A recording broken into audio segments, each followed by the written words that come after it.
છેલ્લા 36 કલાકમાં સિવિલ હોસ્પિટલમાં અમદાવાદમાં કુલ 3 અંગદાન થયા છે, જેમાં પ્રથમ 11 કલાકમાં 2 અંગદાન થયા બાદ બીજા 24 કલાકમાં સમયગાળામાં ત્રીજું અંગદાન થતાં 36 કલાકના સમયગાળામાં કુલ 3 અંગદાન સિવિલ હોસ્પિટલ ખાતે નોંધાયા છે. અમદાવાદ સિવિલ હોસ્પિટલમાં શનિવારે એક હૃદયસ્પર્શી ઘટના બની.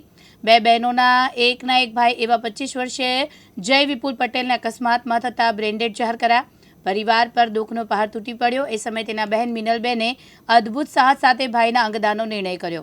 તેમના નિર્ણયથી જયની 2 કિડની, લીવર અને સ્વાદુપિંડ એમ 4 અંગો દ્વારા 4 દર્દીઓને નવી જિંદગી મળશે.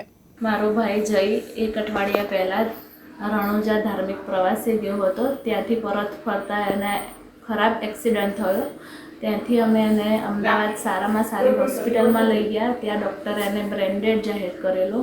પણ અમારી 2 બહેનો વચ્ચે એક ભાઈ હોવાથી અમે એવું સ્વીકારી શકતા નહોતા કે અમારા ભાઈને આવું થયું છે. એથી અમે એને 3 દિવસ હોસ્પિટલમાં રાખ્યો. પણ એની પરિસ્થિતિ વધારે ને વધારે ખરાબ થતી હોવાથી ડૉક્ટરે અમને જાણ કરી કે બેન બહુ પરિસ્થિતિ ખરાબ થાય છે, તમે નિર્ણય લો. એટલે અમે 2 બહેનોએ ભેગા થઈને નિર્ણય લીધો કે અમારે અમારા ભાઈનું અંગદાન કરવું છે, કે જેથી અમારો ભાઈ બીજા કોઈનામાં તો જીવતો રહે. એટલે અમે 2 બહેનોએ ડૉક્ટરને વાત કરી કે અમારે અમારા ભાઈનું અંગદાન કરવું છે, જેથી અમને ડૉક્ટર્સે સિવિલમાં મોકલ્યા અને સિવિલમાંથી અમને બહુ સારી એવી પ્રેરણા મળી કે અંગદાન કરવાથી તમે કેટલાય ગરીબ લોકોના જીવ બચાવી શકો છો.